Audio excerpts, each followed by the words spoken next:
call the member for Blacktown, could I extend a very warm welcome to the family, friends and supporters of the member for Blacktown. In particular his wife Anne, son Stephen Jr., brother Charles and mother Eva. May I also welcome the Ambassador of Hungary to Australia, His Excellency Mr. Attila Gruber, the Consul General of Poland to Australia, Miss Regina Jurakowska, Federal Member for Chifley, Ed Husick, and former members of State and Federal Parliament, Gary Punch, Frank Mossfield, John Robertson, Paul Gibson, great to see you, Paul, and Charles Cosatelli. Guests of the member for Blacktown, welcome, and I trust you enjoy the inaugural speech in your time here at Parliament this afternoon. Could I welcome, for the inaugural speech, the member for Blacktown.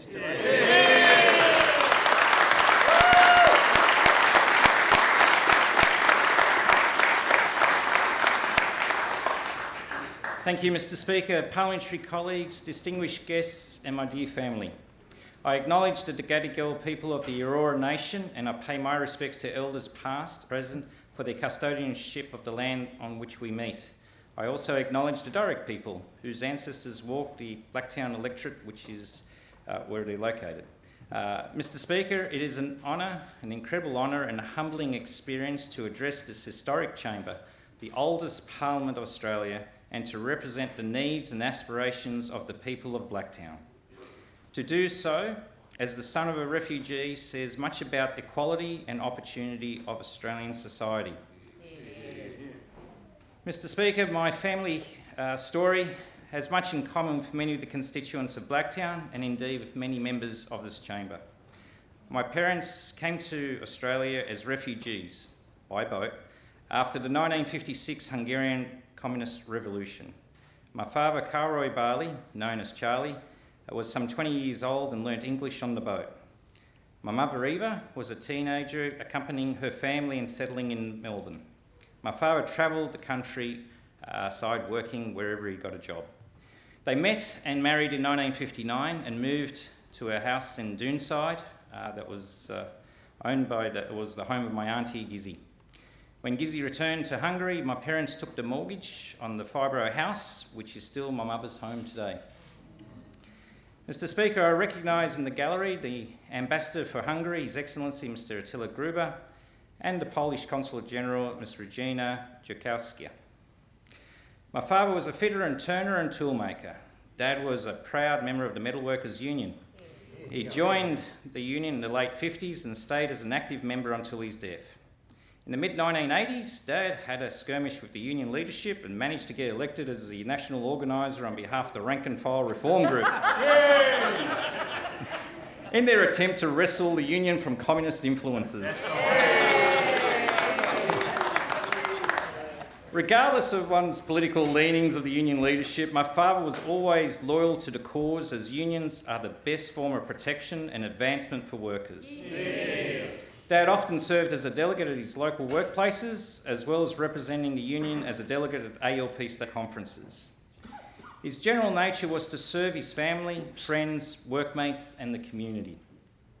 My father joined the party in the early 1970s, and I recall my earliest election polling day activities back in 1974 with the Whitlam government. We maintained a rage in 1975 despite the result, and I still have Give Gough a Fair Go stickers on my former bedroom door at my mum's place, of course. Mr. Speaker, Dad was elected to Blacktown City Council, or Blacktown Municipal Council in 1977, the year Labor won a one-seat majority from the Conservatives. I remember the great debates around the dinner table as my brother and I, as teenagers, and obviously had all the solutions of the Blacktowns and indeed the world's problems. Dad remained a councillor until his resignation in 1987, and he also served as Deputy Mayor for 18 months. That decade, under the mayorship of Aquilina, Lynch and Kelly, provided leadership, innovation and change that created the foundation for a modern Blacktown city. Blacktown Council was declared a city in 1979 and undertook massive change and much needed infrastructure investment. My father's legacies, which I'm very proud of, was the creation and the establishment of the Sports Committee, the Youth Committee, the Annual Sports Awards, the Youth Ambassador Program, the City Games, and the Nurringi Reserve. These initiatives continue to flourish and benefit the City of Blacktown today. My parents' values and beliefs can be distilled into two key themes. Always give to the community by seeking to make our society better, and secondly, make a difference, change what needs changing and create lasting benefits.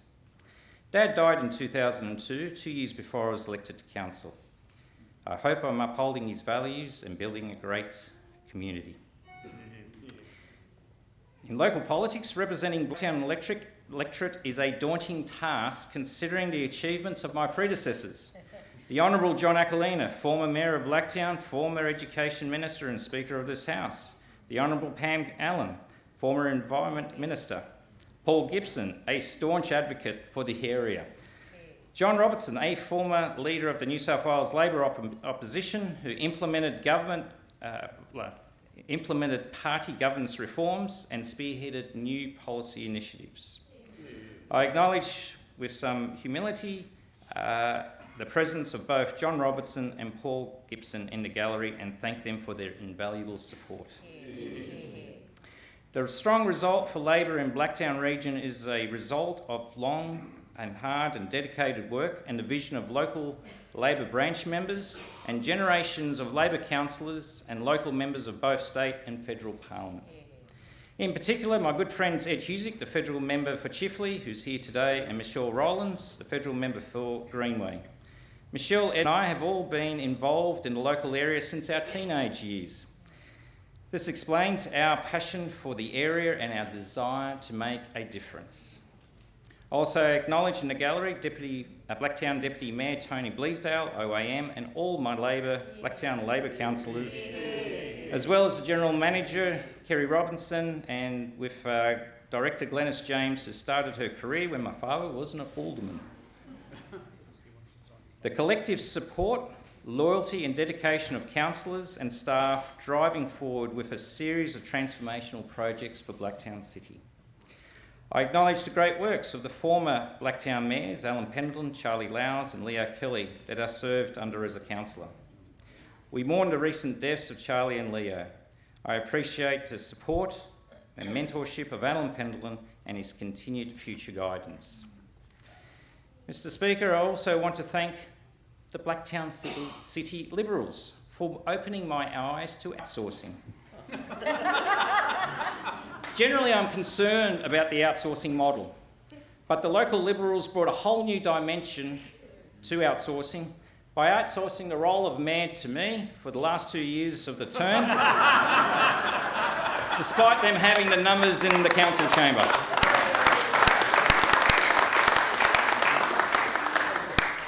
Resulted in Labor reversing all their insane policies and thereby Labor winning the 2016 election by 10 seats to 5.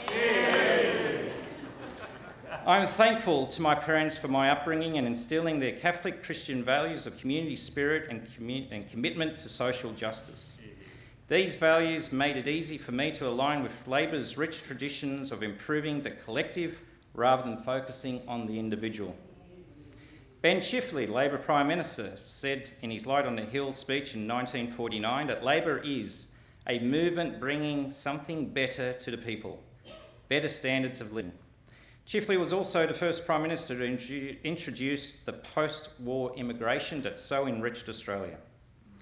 His heritage, which was built upon further by Rann and Whitlam governments, lives on in the multicultural society which seeks to treat all people equally and with respect. Blacktown City is probably one of the most diverse societies in New South Wales, possibly Australia or the world. Within our borders, there are peoples from 188 cultures, speaking 182 languages and doing it so in relative peace and harmony. My goals in Parliament, Mr. Speaker, as with most electorates, my key priorities in Blacktown are health, education, services and infrastructure. The key for any government is to ensure that fairness and equity is appropriately balanced between eastern Sydney seaboard, western side of Sydney, as well as accommodating the needs of regional New South Wales. We must not allow Western Sydney to be sliced and diced to fit definitions that suit some special interests, but not that of Western Sydney residents. How can anyone seriously exclude Blacktown from the West? What logical reason can one come up with that the Prime Minister and the Premier decided that Blacktown City is not part of the Western Cities deal? I note the presence of Paul Lederer and David Slade in the gallery from the Western Sydney Wanderers, and they play out, the Wanderers play out of the Parramatta Stadium, and their training base is in Blacktown City. Maybe we should rename the team the Central Sydney Wanderers. I don't think so. Health. The previous Labor government started the redevelopment of Blacktown's hospital, and the current second stage is a much welcome investment that will make Blacktown Hospital the fourth largest in the state. I hope that the government will provide much needed financial support to adequately staff and resource the hospital to provide appropriate medical treatment and address the current emergency waiting times.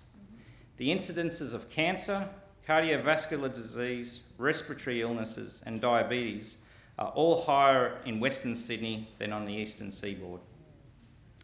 Why is there more availability of high-end acute medical services on the eastern seaboard than in Western Sydney? There is an urgent need to improve the level of medical services and implement preventative strategies to address this imbalance. Education. Former Labor Premier Bob Carr placed a heavy emphasis on education and introduced the Premier Reading Challenge in 2001. Today we see that New South Wales maths and science standards are below that of Kazakhstan, and literacy levels well below the OECD averages. School buildings also play their part in providing the environment to learn. Just to highlight 3 schools in my electorate, Doonside Technology High, Blacktown Boys High and Blacktown South Public, have collectively over $3 million in outstanding works. How can we in this chamber believe that we have fairness and opportunity when many Western Sydney schools fail to make the grade to serve the needs of their student community? Some say education is a great leveller of society. I say education is the great enhancer. If the people of Western Sydney are to find quality jobs, they need access to well-resourced TAFEs and universities.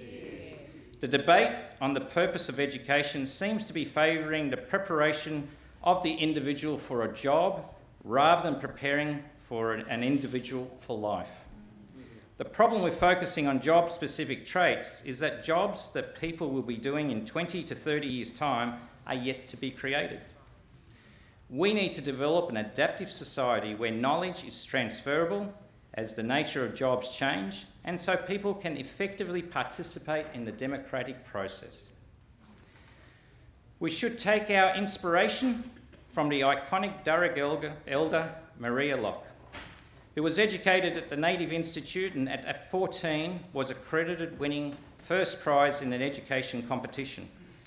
Maria used her education in 1831 to negotiate and secure her rightful land entitlement.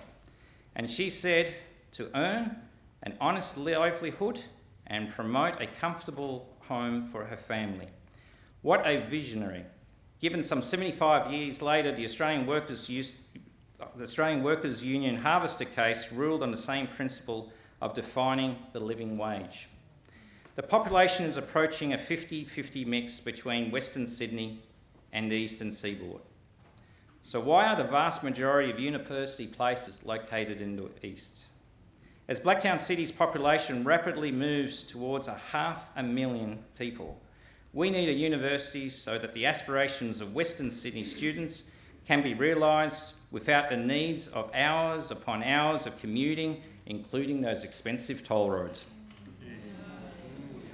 Services. The residents of my electorate are angered when the current government boasts it anticipates $12.5 billion in surpluses over 5 years to 2021, and they look around their local community, see understaffed police force that cannot adequately respond to calls, urgent school maintenance not being performed, their children in demountable classrooms that were supposed to be temporary, inadequate facilities to support victims of domestic violence, a lack of services and advocacy for people with disability or homelessness, a lack of rehabilitation facilities, cuts to early childhood learning and youth services, and once again, why is it just a trickle of arts funding in the West when we are believed to have the new model of a three cities model and a half-hour commute? Infrastructure. Mr. Speaker, the New South Wales Government has set a population target of at least 522,000 people to live in Blacktown City by 2036. That is the equivalent of the current population of Tasmania living in one local government area, but without the infrastructures and services the residents of that state currently enjoy. Even at the current population of 350,000, our infrastructure is overstretched. State roads required to sustain a large population are running 20 to 30 years behind current demand. Lack of appropriate services to cater for people with disabilities. Rail commuter car parking failed to meet demands. The existing hospital upgrade will be insufficient to meet the needs of the 10,000 residents a year moving into Blacktown City.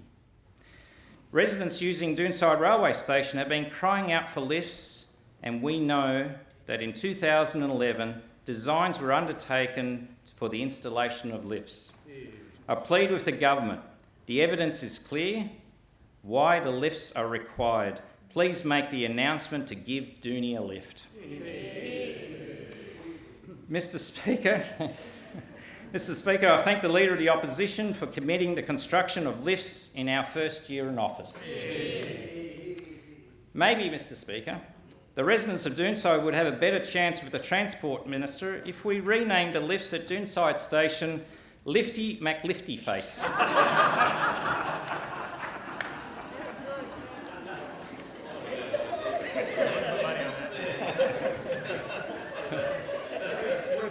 Much has been said about Badgerys Creek Airport.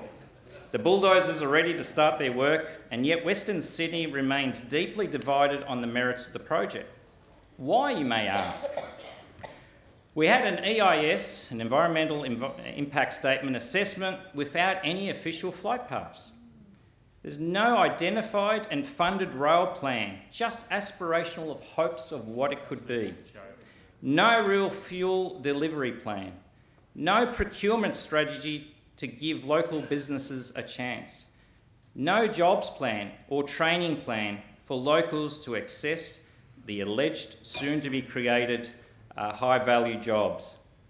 No noise abatement strategy. And once again, on the simple issue of fairness and equity across Sydney, why does Eastern Sydney get acoustic insulation, curfews and intra-day flight restrictions while Western Sydney gets the raw sound and disturbance of an unrestricted 24/7 airport? After 30 years of talk, you would believe that there would be a detailed, costed plan with timeframes in place. Unfortunately, there isn't, and the locals are left with the trust in the government and they'll look after you. If we're waiting decades for school maintenance backlogs, station lifts, roads upgrade, what chance do we have in getting the aspirational promises espoused by the Liberal national, state and federal governments for Badgerys Creek Airport? The strong Labor vote in Blacktown by-election can also be attributed to the community being fed up with the unfair M4 tolls, and a tokenistic announcement yesterday demonstrates the fundamental stuff-up by this government on this issue. The lack of adequate funding for services including health, education and policing, lack of housing affordability initiatives, the cost of living pressures as a result of the actions of the government, and the lack of fairness and equity dividing Western Sydney Western Sydney from the eastern seaboard. Call for an extension of time. The previous member for Blacktown left you a credit. I'm even further indebted to the previous member of Blacktown. Finally, the time for thanks. Election campaigns occur because of teams, not individuals. We deliberately treated the by-election campaign as if it were a marginal seat, and unlike our political opponents who gave up before the race started. There was, not too shameful, it was good. That proves they interject on everything. There was an overwhelming support from Labor members and voters, the general public, many community organisations, and many former Liberal voters who voted Labor for the first time. Yay. To get 82.3%. We're still finding. We sent out the search party for the rest. Yes. In particular, for the campaign, I thank Jason Cranston, Jessica Manarasik, Liz Banks, Satish Kumar, Kathy Collins, Julie Griffiths, Bill Raj Sanger, Clyde Sinclair, Martha Lynch, the Fashion Family, Jack Miller and Jim Kelly, and so many others that probably will be apologising from here to Christmas for not mentioning them. I wish to make a special mention of Rebel and Rachel Hanlon, who turned their home into a campaign warehouse to store leaflets, signs, booth kits, and also a meeting place and a feeding place. I believe people are still turning up for the feeds. The campaign never ends. Robbo's Food Bank at Rebel's Place. I thank the young Labor team led by Geef Gennard that helped in Blacktown and other regional electorates, and I really appreciate your support and enthusiasm.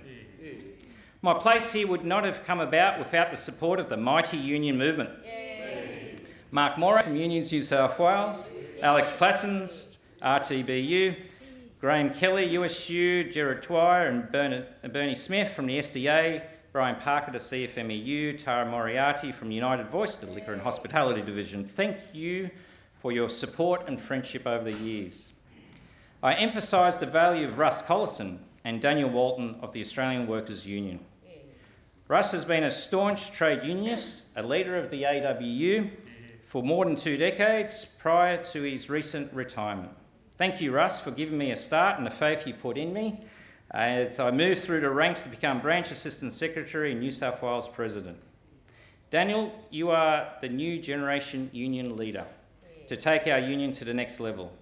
Thank you for your continuing support on my new adventure in life here in the New South Wales Parliament, and I look forward to working with you and the rest of the union movement in delivering great outcomes for the people of New South Wales. My sincere thanks and appreciation to the ALP State Office, Kayla Moran, ALP New South Wales Secretary, Pat Garcia, Assistant Secretary, Mark Lennon, ALP President, and the whole team for your help and support. Kayla, working with you as we both moved up through our ranks in our respective organisations has been a privilege, and I anticipate our continuing friendship and banter will continue into the future. Mr. Speaker, I also thank the many parliamentary colleagues of mine that came out and helped, including, and once again I'll probably miss out on a few, but these were constantly in my face, maybe just wanted to be seen. Prue Carr. Not Prue Carr, sorry, start with Prue Carr first. There goes my short-longevity career in Parliament. Prue Carr, Hugh McDermott, Nick Lowich, Sophie Kotsis, Jahid Dib, Julia Finn, Jodie Mackay, Greg Warren, Courtney Huzos, Peter Primrose, Guy Zangari, Lisa Ultesh, Tanya Mahalik, Steve Camper, as well as all the Labor MPs and MLCs who not only supported me in Blacktown but actively engaged in the regional by-elections. To my former councillor colleague and now partner on the backbench, Edmund Atala. Thank you for all your help, particularly those early morning railway stations. It was great to see former MPs and great friends Frank Mossfield and Gary Punch coming out to help, and I thank you and appreciate it immensely. To my parliamentary Labor leader, Luke Foley, you're an inspirational leader who engaged with the local community on several occasions. Your call to make Doonside Railway Station lifts an election issue cemented the local community behind Labor, but I do believe we were upstaged by your son on the announcement day. I thank you and your staff, particularly Chris Willis and Mick Popple, for helping out on the campaign and the great sounding board for ideas. Finally, and with deep humility and thanks to my family. Firstly, I cannot believe the courage and the inner strength of my mother, Eva. She's had a shocking health year. A week out from the by-election, we were told there was no chance of recovery from the dreaded cancer, and she should consider palliative care. Yet her weight down to 36 kilos, she still insisted on handing out leaflets and stayed to the end of the election victory party. The family is deeply appreciative.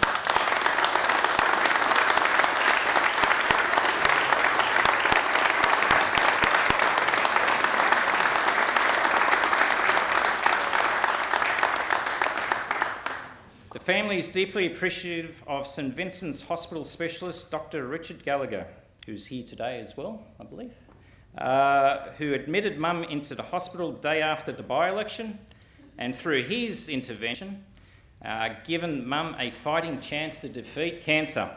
Yeah. Mum's here on day release and will be heading back to St Vincent's Hospital shortly. Mum, you're an inspiration to us all. To my brother Charles, who's always been the idea man and the gifted musician, and no, we don't look alike, and my Melbourne cousin Alex and my uncle Alex, thank you for all your support.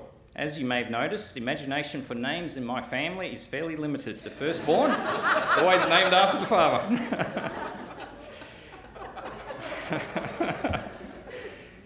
To my loving and ever-patient bride Anne, my son Stephen Jr., thank you for all your help and support and allowing me to spend so much time in the community. I know you see the great outcomes we are achieving for the community, but also know the sacrifices you are making. I love you both most deeply and lovingly thank you for your profound understanding of community life. In conclusion, Mr. Speaker, it is humbling to see so many people in the gallery from so many walks of life. In my time as councillor and mayor, I've had the privilege of meeting people from a variety of backgrounds who've impacted not only on me, but on the local community. It is impossible to name each and every one of you in the gallery, given that there's something like 120 of you. But please rest assured that you are considered important friends, and thank you for giving up your time to be here. I see our role in the House as Labor members to strive to address the issues of the day and provide opportunities for tomorrow. We are here to help those in need and provide real solutions. We must serve the people to make a positive difference in their lives. Thank you for your trust and faith in me to make a difference for the people of Blacktown. My task is now to continue the hard work to live up to your expectations. Thank you, Mr. Speaker.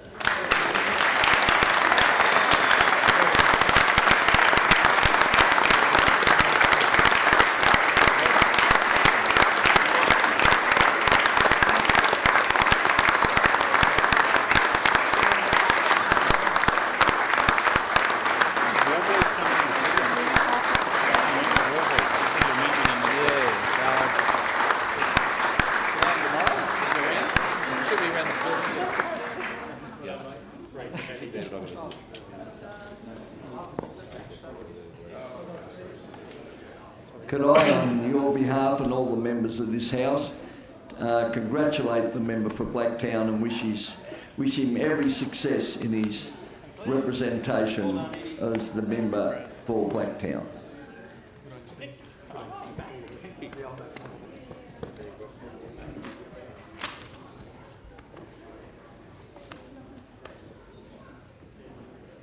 You all right? How you doing?